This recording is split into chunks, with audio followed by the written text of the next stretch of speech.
बाप, बेटे और रूहुल कुद्दुस के नाम से आमीन।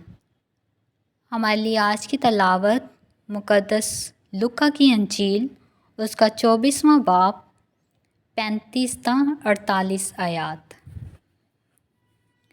तब उन्होंने सब कुछ बयां किया कि राह में क्या क्या हुआ और क्यों कर उन्होंने उसे रोटी तोड़ने के वक्त पहचाना।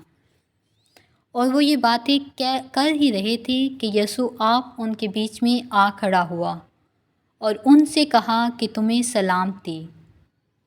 मगर वो घबरा गए और खौफ खा कर ये समझे कि किसी रूह को देखते हैं। मगर उसने उनसे कहा कि तुम क्यों घबराते हो और तुम्हारे दिल में क्यों शक पैदा होता है। मेरे हाथ और मेरे पाँव देखो कि मैं ही हूँ। मुझे छू कर देखो, क्योंकि रूह के गोश्त और हड्डी नहीं होती जैसा मुझ में देखते हो। और ये कहकर उसने उन्हें अपने हाथ और पाँव दिखाए। और जब खुशी के मारे उन्हें तब भी यकीन ना आया और ताज्जुब करते थे, तो उसने उनसे कहा कि क्या यहाँ तुम्हारे पास कुछ खाने को है। तब उन्होंने भुनी हुई मछली का एक कतला उसे दिया। उसने लेकर उनके सामने खाया और उनसे कहा कि ये मेरी वही बातें हैं जो मैंने तुमसे उस वक्त कही थी जबकि हनूस तुम्हारे साथ था, कि ज़रूर है कि वो सब कुछ पूरा हो जो मूसा की तौरात और सहाफ़ी अंबिया और मज़ामीन में मेरे हक़ में लिखा है।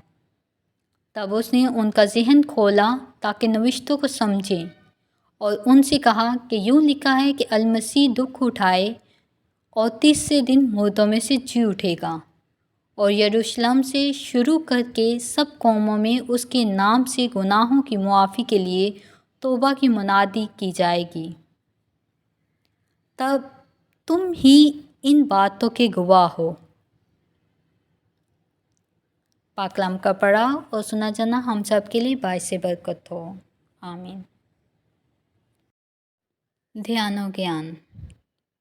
अज़ीज़ मोमिनीन, आज की तलावत में हम सुनते हैं कि किस तरह यीशु जी उठने के बाद अपने शागिर्दों को मिलते हैं और उनको यकीन दिलाते हैं कि तुम पर सलामती हो और तुम्हारा दिल ना घबराए और तुम यकीन जानो कि ये मैं ही हूँ जो कि मुर्दों में से जी उठा हूँ। यीशु अपने शागिर्दों के दिलों को खोलते हैं ताकि वो सब बातों को समझे और ईमान लाए कि किस तरह यीशु मुर्दों में से जी उठा।